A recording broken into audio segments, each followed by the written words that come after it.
சென்னைக்கு அழைத்து செல்லப்பட்ட ஷமல் அகமது பின்னர் உடல்நலம் பாதிக்கப்பட்டு உயிரிழந்ததை தொடர்ந்து ஏற்பட்ட கலவரத்தில் பொது சொத்துக்களை சேதப்படுத்தியதாக 191 பேர் மீது வழக்கு பதிவு செய்யப்பட்டது.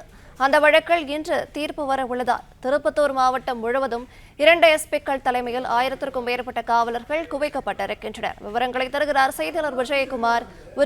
வணக்கம், விவரங்களை சொல்லலாம். வணக்கம்.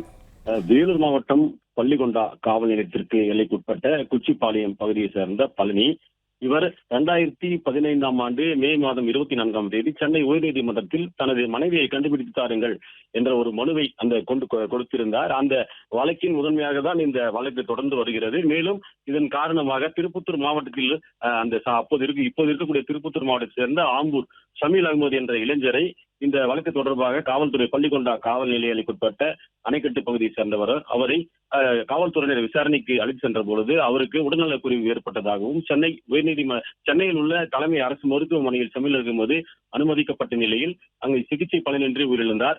அந்த இளைஞர் காவலில் இருந்தபோது காவல்துறை தாக்கியதிலேயே உயிரிழந்தார் என்று ஷமீல் அகமதின் உறவினர்கள் குற்றம் சாட்டிய நிலையில் ஷமீல் அகமதின் உறவினர்கள், இஸ்லாமிய அமைப்புகள் மற்றும் பொதுமக்கள் என சுமார் 3000க்கும் மேற்பட்டோர் ஆம்பூர் அந்த OAR சர்க்கிள் என்று சொல்லக்கூடிய அந்த பகுதியில் ஒன்று திரண்டு போராட்டத்தில் ஈடுபட்டனர்.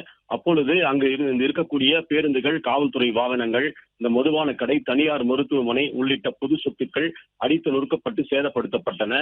இந்த வழக்கு தொடர்பாக 191 பேர் மீது 7 வழக்குகள் பதிவு செய்யப்பட்டு தொடர்ந்து 10 ஆண்டுகளாக விசாரணை நடைபெற்று வந்த நிலையில் இந்த வழக்கு திருப்பத்தூர் முதன்மை அமர்வு நீதிமன்றத்தில் நடைபெற்று வருகிறது.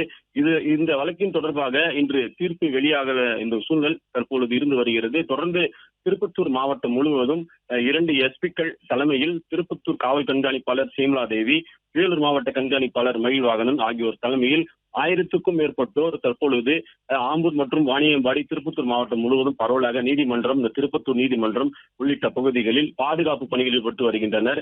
தொடர்ந்து காவல்துறையினர் தற்பொழுது எந்தவித அசம்பாவிதமோ பதட்டமோ எந்த சூழ்நிலையும் ஏற்படாத வகையில் தொடர்ந்து பாதுகாப்பு பணிகளில் ஈடுபட்டு வருகின்றனர். இந்த வழக்கின் தீர்ப்புகள் இன்று வெளியாகக்கூடிய இந்த சூழலில் தான் தற்பொழுது காவல்துறையினர் முன்னெச்சரிக்கை நடவடிக்கையாக இந்த பாதுகாப்பு ஏற்பாடுகளை செய்துள்ளனர். விவரங்களை வழங்கியமைக்கு நன்றி விஜயகுமார்.